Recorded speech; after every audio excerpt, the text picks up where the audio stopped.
시어머니는 저를 딸처럼 아끼셨습니다. 작고 허름한 분식집을 물려주시면서 이젠 내 가게야 라고 웃으셨죠. 그런데 가게가 잘 되자 남편 가족들이 하나둘 몰려들기 시작했습니다. 그 가게는 원래 우리 엄마 거잖아? 아니요, 분명 시어머니는 제게 주셨습니다. 그런데 유언장이 없었습니다. 그때 발견된 손편지 한 장 모든 걸 바꿔놨습니다. 안녕하세요. 시어머니와 우리 가게 이야기를 해드리려고 해요. 재미있게 들어주세요. 결혼 초기 저희 부부는 정말 바닥까지 떨어진 상태였어요. 남편이 대학 동기와 함께 시작한 온라인 쇼핑몰 사업이 완전히 망하면서 7천만 원이 넘는 빚을 지게 되었거든요. 신혼집 전세금 5천만 원까지 사업자금으로 넣었다가 모두 날려버렸어요. 채권자들은 매일 전화를 걸어왔고 집 앞에서 기다리고 있을 때도 있었죠. 그때 제 마음은 정말 절망적이었어요. 갓 결혼한 신혼부부가 집도 없이 이곳저곳 전전긍긍해야 하는 상황이었거든요. 친정에 가자니 부모님께 걱정만 끼쳐드릴 것 같았고 그렇다고 남편 친구들에게 도움을 청하기도 어려웠어요. 정말 막막했죠. 그때 시어머니께서 저희를 부르셨어요. 당신이 20년 넘게 혼자 운영하시던 작은 돼지국밥집에서 함께 일하자고 말씀하시더라고요. 사실 전 시어머니와 그전까지 그렇게 가까운 사이는 아니었어요. 결혼 전에 몇 번 뵈었을 뿐이었고 결혼식 때도 격식적인 인사만 나눴거든요. 시어머니는 일찍 남편을 여의고 혼자 세 자녀를 키우셨어요. 시누이 하나, 시동생 하나가 더 있었는데 모두 성인이 된 후에는 각자 가정을 이루며 살고 있었어요. 그런데 유독 저희 부부에게만 손을 내밀어 주신 거였어요. 처음 가게에 갔을 때의 기억이 생생해요. 골목 안쪽에 자리 잡은 정말 작은 가게였거든요. 간판도 오래되어서 글씨가 벗겨진 부분이 많았고 테이블도 6개밖에 없는 아담한 공간이었어요. 하지만 새벽 6시부터 오후 3시까지 운영하는 시간 동안 단골 손님들이 꾸준히 찾아오시더라고요. 어머니는 정말 부지런하셨어요. 새벽 4시에 일어나서 돼지 사고를 우려내는 일부터 시작하시거든요. 12시간 동안 푹 끓여낸 국물은 정말 진했어요. 그리고 돼지고기도 당일 새벽에 직접 시장에 가서 가장 좋은 부위만 골라오시더라고요. 김치도 직접 담그시고 밑반찬도 모두 손수 만드셨어요. 제가 처음 일을 시작했을 때는 정말 서툴렀어요. 뜨거운 국물에 데이기도 하고 주문을 헷갈리기도 했거든요. 하지만 어머니는 한 번도 화를 내지 않으셨어요. 오히려 제가 실수할 때마다 괜찮다고 위로해 주시고 차근차근 다시 가르쳐 주셨거든요. 어머니께서 제게 요리 비법을 알려주실 때 하신 말씀이 아직도 기억에 남아요. 음식은 단순히 배를 채우는 게 아니라 마음을 전하는 거라고 하시더라고요. 새벽 일찍 출근하시는 분들에게는 든든한 하루의 시작을, 점심시간에 오시는 분들에게는 따뜻한 위로를 전해드리는 거라고 말씀하셨어요. 몇 달 지나니까 어머니와 점점 가까워졌어요. 가게 일이 끝나면 함께 저녁을 먹으면서 이런저런 이야기를 나누곤 했거든요.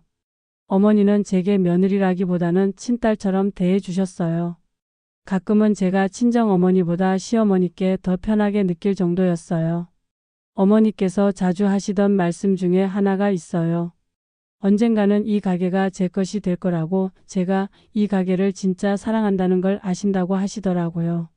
저는 그냥 격려의 말씀으로 받아들였는데 지금 생각해보니 어머니는 정말 진심이셨던 것 같아요. 가게 단골 손님들도 참 정이 많으셨어요. 새벽 5시 반부터 오시는 택시기사님, 출근 전에 들르시는 공무원 아저씨, 점심시간에 오시는 근처 회사원분들까지 모두들 어머니를 친어머니처럼 따르셨거든요. 저도 처음엔 낯설어 하시던 분들이 점점 친근하게 대해주시기 시작했어요. 특히 기억에 남는 분이 계세요. 70대 할머니셨는데 혼자 사시면서 거의 매일 오셨거든요. 어머니와 동갑내기라서 서로 자매처럼 지내셨어요. 그 할머니께서 제게 하신 말씀이 있어요. 어머니가 평소에 제 자랑을 정말 많이 하신다고, 친딸보다 더 예쁘게 생각하신다고 하시더라고요. 2년 정도 지났을 때 가게에 변화가 생겼어요. 근처에 대형마트가 생기면서 상권이 조금 위축되기 시작한 거예요. 그리고 새로 생긴 프랜차이즈 국밥집들이 경쟁 상대가 되었죠. 어머니는 걱정이 많으셨어요. 30년 넘게 이 자리에서 장사를 해왔는데 이제 경쟁에서 밀리는 건 아닌지 불안해 하시더라고요. 그래서 저는 어머니께 제안을 드렸어요. 인테리어를 조금 바꿔보자고 메뉴도 다양화해보자고 말씀드렸거든요. 어머니는 처음엔 고민하셨지만 결국 제 의견을 받아들여 주셨어요. 그래서 저축해둔 돈을 조금씩 투자해서 가게를 조금씩 바꿔나가기 시작했어요. 벽지도 새로 바르고 테이블도 새 것으로 바꿨어요. 메뉴판도 깔끔하게 새로 만들었고 반찬 가짓수도 늘렸어요. 그리고 젊은 손님들을 위해 김치찌개, 제육볶음 같은 메뉴도 추가했거든요. 어머니는 제가 이런 아이디어를 내는 걸 정말 좋아하셨어요. 변화의 효과는 금세 나타났어요. 새로운 손님들이 찾아오기 시작했고 예전 단골분들도 가게가 깔끔해졌다고 좋아하시더라고요. 매출도 조금씩 늘어나기 시작했어요. 어머니는 정말 기뻐하셨어요. 제가 가게 발전에 기여하고 있다는 것에 대해 고마워하시더라고요. 그런데 3년째 되던 해 가을이었어요. 어머니께서 갑자기 몸이 안 좋아지셨거든요. 처음엔 단순한 감기인 줄 알았는데 기침이 한 달 넘게 계속되시더라고요. 병원에 가보니 폐렴이 심하게 온 상태였어요. 나이가 있으시다 보니 회복도 더디고 합병증 위험도 있다고 하시더라고요. 어머니는 입원하시면서 저에게 가게를 맡아달라고 부탁하셨어요. 당연히 제가 해야 할 일이라고 생각했어요. 그런데 문제는 어머니가 생각보다 오래 입원하시게 되었다는 거였어요. 한 달, 두 달이 지나도 퇴원하지 못하시는 거예요. 혼자 가게를 운영하는 게 정말 힘들었어요. 새벽 4시에 일어나서 국물 끓이는 일부터 시작해서 장보기, 요리, 서빙, 설거지, 청소까지 모든 걸 혼자 해야 했거든요. 몸은 힘들었지만 어머니를 위해서라도 포기할 수 없었어요. 단골 손님들은 어머니 안부를 정말 많이 물어보셨어요. 특히 그 할머니께서는 매일 어머니 소식을 물으시면서 걱정해 주셨거든요. 병문안도 가고 싶어 하셨지만 어머니께서 면회를 제안하고 계셔서 아쉬워하시더라고요. 처음 몇 달은 정말 힘들었어요. 어머니만큼 맛있게 만들지 못해서 매출도 떨어지고 혼자 하다 보니 실수도 많았거든요.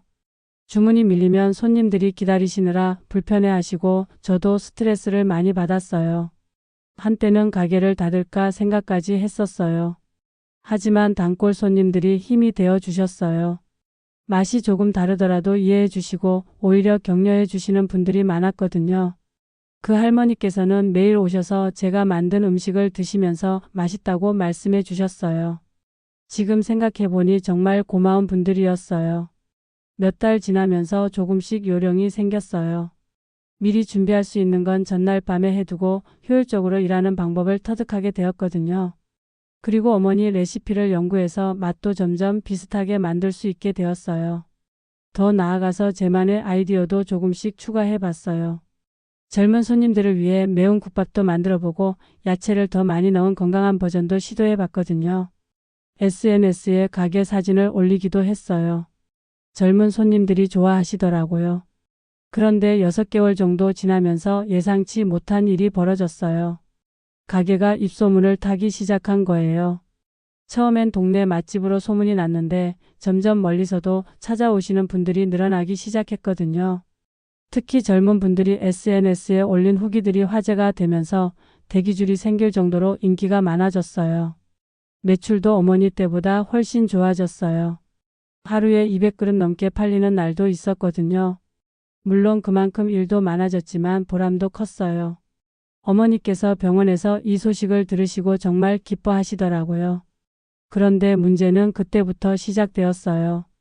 가게가 잘 되기 시작하니까 시누이와 시동생이 갑자기 관심을 보이기 시작한 거예요. 처음엔 어머니 병문안을 자주 오시더니 점점 가게 얘기를 하시기 시작했어요. 시누이는 40대 중반이었는데 남편이 실직하면서 경제적으로 어려운 상황이었어요. 그래서인지 가게 수익에 대해 관심이 많으셨거든요. 처음엔 돌려서 말씀하시다가 점점 직접적으로 얘기하시기 시작했어요. 가게가 이렇게 잘 되는 줄 몰랐다고, 어머니 재산인데 왜 제가 혼자 관리하고 있냐고 하시더라고요. 시동생도 마찬가지였어요. 30대 후반인데 사업을 여러 번 실패해서 빚이 있는 상태였어요.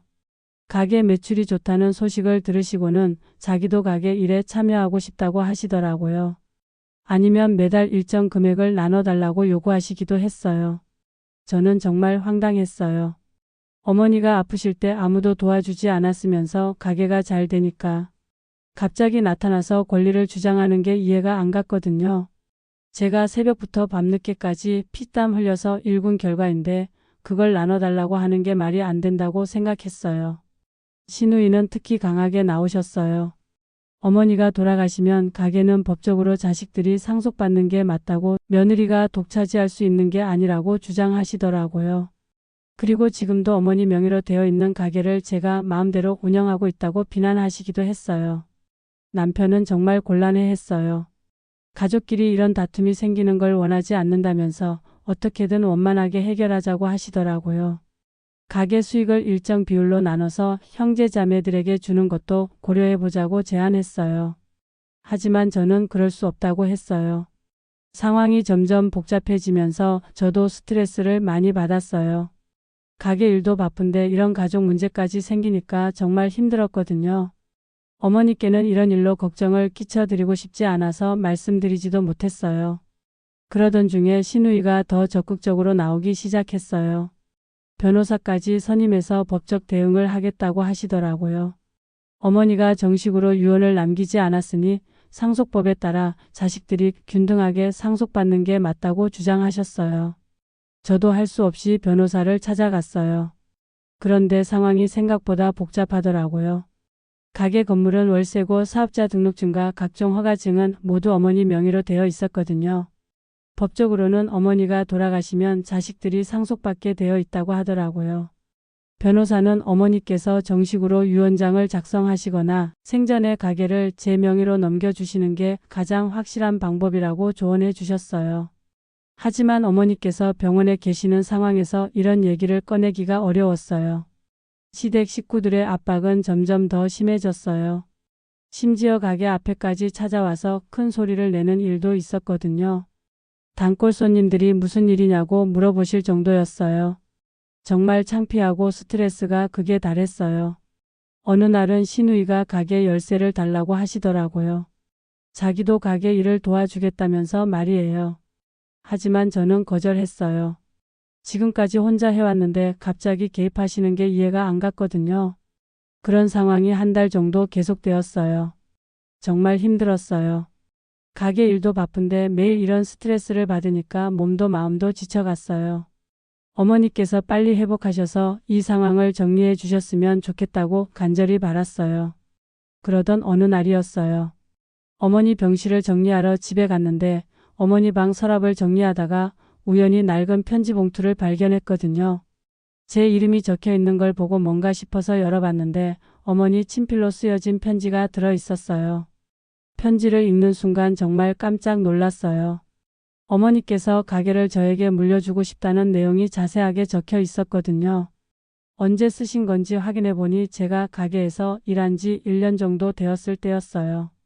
그러니까 어머니께서 이미 2년 전부터 이런 마음을 가지고 계셨던 거예요. 편지 내용을 자세히 읽어보니 더욱 감동적이었어요. 어머니께서 제가 가게를 진심으로 사랑하고 있다는 걸 아시고 저만이 이 가게를 제대로 이어갈 수 있다고 믿으신다는 내용이 적혀 있었거든요. 그리고 자식들에게는 미안하지만 가게보다는 각자의 길을 찾아서 잘 살아가기를 바란다고 쓰여 있었어요. 편지 마지막 부분에는 더욱 놀라운 내용이 있었어요. 법적 효력을 위해서 공증사무소에서 정식으로 유언장을 작성해 두셨다는 거였어요. 그리고 그 유언장 사본도 함께 들어 있었어요. 어머니께서 이미 모든 준비를 완벽하게 해 두셨던 거예요. 유언장에는 가게의 모든 것을 저에게 상속한다는 내용이 명확하게 적혀 있었어요. 사업자 등록증, 각종 허가증, 그리고 가게 운영에 필요한 모든 권리를 저에게 넘긴다는 내용이었거든요. 공증 날짜를 보니 1년 반 전이었어요. 이 편지와 유언장을 발견했을 때 제 심정은 정말 복잡했어요. 감동과 안도감 그리고 동시에 책임감이 밀려왔거든요. 어머니께서 저를 얼마나 믿고 계셨는지 알 수 있었고 동시에 그 믿음에 보답해야 한다는 부담감도 느꼈어요. 바로 다음날 변호사를 찾아가서 이 유언장을 보여드렸어요.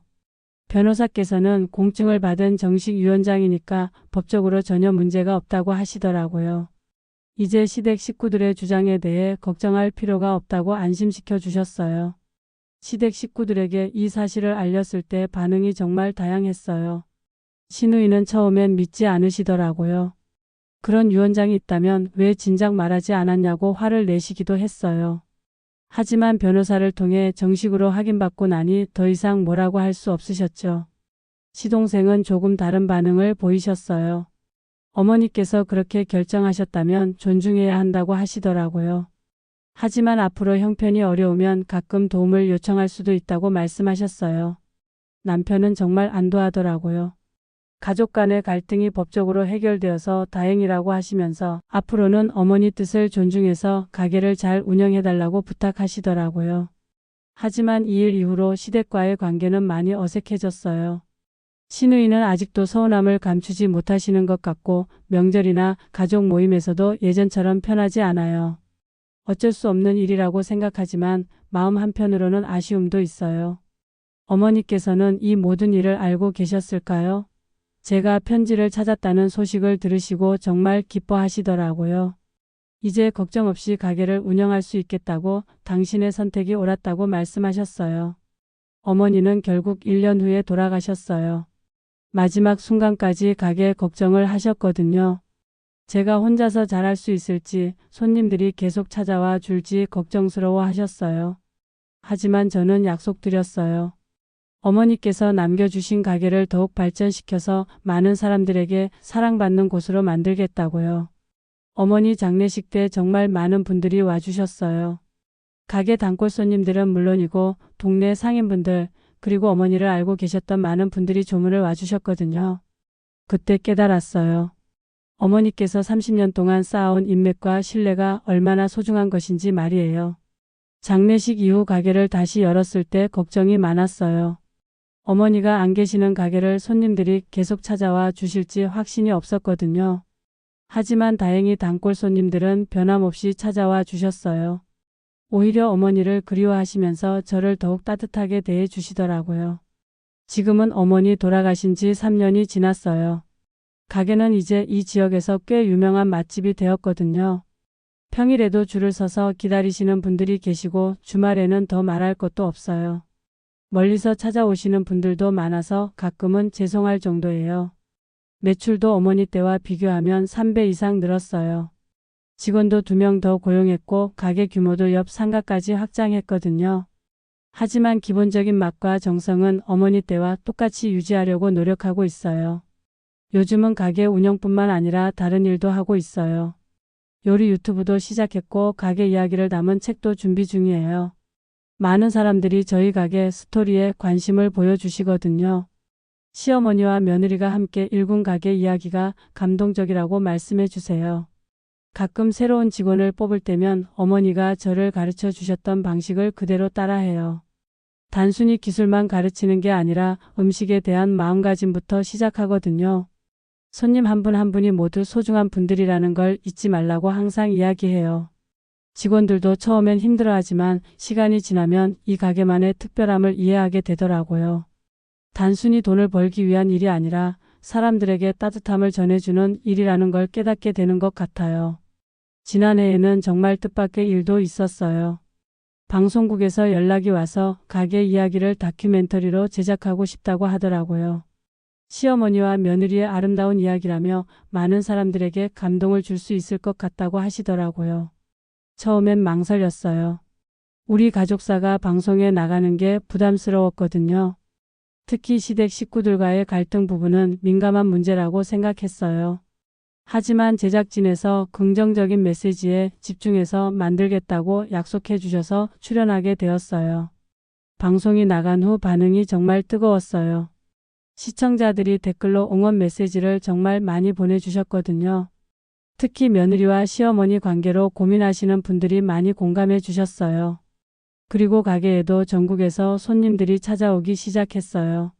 한 가지 놀라웠던 건 시누이께서 방송을 보고 연락을 주신 거예요. 그동안 서먹했었는데 방송을 보니까 어머니가 왜 저에게 가게를 맡기셨는지 이해가 된다고 하시더라고요. 그리고 앞으로는 가족으로서 좋은 관계를 유지하고 싶다고 말씀하셨어요. 사실 저도 시댁 식구들과의 관계가 계속 어색한 게 마음에 걸렸었거든요. 어머니께서 하늘에서 보시면 안타까워하실 것 같았어요. 그래서 시누이가 먼저 손을 내밀어 주셨을 때 정말 고마웠어요. 지금은 명절 때마다 시댁에서 만나고 있어요. 예전처럼 완전히 편하지는 않지만 그래도 서로 이해하려고 노력하고 있어요. 시동생도 가끔 가게에 놀러 오셔서 어머니 이야기를 나누곤 해요. 올해 들어서는 새로운 도전도 시작했어요. 어머니의 레시피를 정리해서 간편식으로 만드는 사업을 준비하고 있거든요. 집에서도 저희 가게 맛을 느낄 수 있도록 하는 게 목표예요. 이미 몇 개 업체에서 관심을 보이고 있어서 내년쯤에는 출시할 수 있을 것 같아요. 가게 2호점도 고려하고 있어요. 많은 분들이 더 가까운 곳에 지점을 내달라고 요청하시거든요. 하지만 아직은 신중하게 생각하고 있어요. 무작정 확장하다가 원래 가게의 특색을 잃을까봐 걱정되거든요. 어머니께서 가장 중요하게 생각하셨던 건 바로 정성이었어요. 아무리 바빠도 음식에 정성을 담아야 하고 아무리 손님이 많아도 한 분 한 분을 소중히 대해야 한다고 늘 말씀하셨거든요. 그 마음을 잃지 않는 선에서 확장을 고려해야 할 것 같아요. 요즘 가게에서 일하면서 가장 보람을 느끼는 순간이 있어요. 바로 어머니를 기억하시는 단골 손님들이 옛날 이야기를 들려주실 때예요. 어머니가 얼마나 따뜻한 분이셨는지, 어떤 말씀을 자주 하셨는지 이야기해 주시면 정말 감동적이거든요. 특히 그 할머니께서 들려주시는 이야기가 가장 인상적이어요. 어머니께서 평소에 제 자랑을 정말 많이 하셨다고, 며느리를 친딸보다 더 사랑한다고 늘 말씀하셨다고 하시더라고요. 그리고 언젠가는 이 가게를 물려주고 싶다는 말씀도 자주 하셨다고 해요. 그런 이야기를 들을 때마다 어머니의 선택이 우연이 아니었다는 걸 느껴요. 이미 오래전부터 저를 지켜보시면서 마음을 정하고 계셨던 거예요. 그리고 그 마음을 법적으로도 확실하게 남겨두셨던 거고요. 가끔 힘들 때면 가게 한 구석에 놓인 어머니 사진을 바라봐요. 그러면 어머니께서 미소 지으시는 것 같아서 마음이 따뜻해져요. 오늘도 맛있게 끓였다고 손님들이 만족해하고 가셨다고 말씀드리죠. 어머니께서 돌아가시기 전에 마지막으로 하신 말씀이 생각나요. 가게를 물려주는 게 부담스럽지 않냐고 걱정하시더라고요. 저는 그때 대답드렸어요. 부담이 아니라 영광이라고, 어머니의 사랑을 이어갈 수 있어서 감사하다고 말씀드렸거든요. 지금도 그 마음은 변하지 않았어요. 어머니께서 30년 동안 쌓아온 신뢰와 사랑을 저도 이어가고 싶어요. 그리고 언젠가 저도 누군가에게 이 가게를 물려줄 때가 오면 어머니처럼 현명한 선택을 할 수 있기를 바라요. 아직 제 아이들은 어리지만 가끔 가게에 와서 일을 도와주곤 해요. 큰 아이는 벌써 어머니 흉내를 내면서 손님들께 인사를 하더라고요. 혹시 아이들 중에 이 가게를 이어갈 마음이 있는지는 모르겠지만 억지로 강요하지는 않을 거예요. 어머니께서 저에게 그랬듯이 진심으로 가게를 사랑하고 발전시킬 수 있는 사람에게 물려주고 싶어요. 그게 꼭 혈연관계일 필요는 없다고 생각해요. 가장 중요한 건 마음가짐이니까요. 요즘은 어머니 이야기를 담은 책을 쓰고 있어요. 많은 분들이 저희 이야기에 관심을 보여주셔서 출판사에서 제안을 해왔거든요. 어머니와 함께했던 소중한 시간들, 그리고 가게를 이어가면서 느낀 감정들을 솔직하게 담고 싶어요. 특히 며느리와 시어머니 관계로 고민하시는 분들에게 조금이라도 도움이 되었으면 좋겠어요. 저희처럼 서로를 이해하고 사랑할 수 있다면 가족 간의 관계는 혈연을 뛰어넘는 특별한 것이 될 수 있다는 걸 보여드리고 싶거든요. 어머니께서 제게 남겨주신 가장 큰 유산은 가게가 아니라 사랑하는 마음이었던 것 같아요. 사람을 대하는 따뜻함, 일에 대한 정성, 그리고 가족을 위한 희생정신까지. 그 모든 것들이 지금의 저를 만들어 주었어요. 가끔 손님들이 물어보세요. 힘들지 않냐고. 이렇게 바쁜 가게를 운영하는 게 스트레스가 많을 것 같다고 하시더라고요. 하지만 저는 항상 같은 대답을 해요. 힘들지만 행복하다고, 이 일을 통해 많은 사람들에게 기쁨을 줄 수 있어서 보람차다고 말이에요. 새벽 4시에 일어나는 것도 이제는 습관이 되었어요. 어머니처럼 가장 좋은 재료를 골라서 정성스럽게 준비하고 하루하루 최선을 다해서 운영하고 있어요. 그러면 어머니께서 하늘에서 보시고 흐뭇해 하실 것 같거든요. 올해로 가게를 물려받은 지 4년째가 되었어요. 처음엔 막막했지만 이제는 확신을 가지고 운영하고 있어요. 어머니께서 저를 선택하신 이유를 이해할 수 있을 것 같고 그 선택에 부끄럽지 않게 살아가고 있다고 자신 있게 말할 수 있어요. 앞으로도 계속 이 가게를 지켜나갈 거예요. 어머니의 사랑과 정성이 담긴 이 작은 공간에서 많은 사람들에게 따뜻함을 전해주는 일을 계속하고 싶어요. 그것이 어머니께 드릴 수 있는 가장 좋은 선물이라고 생각하거든요.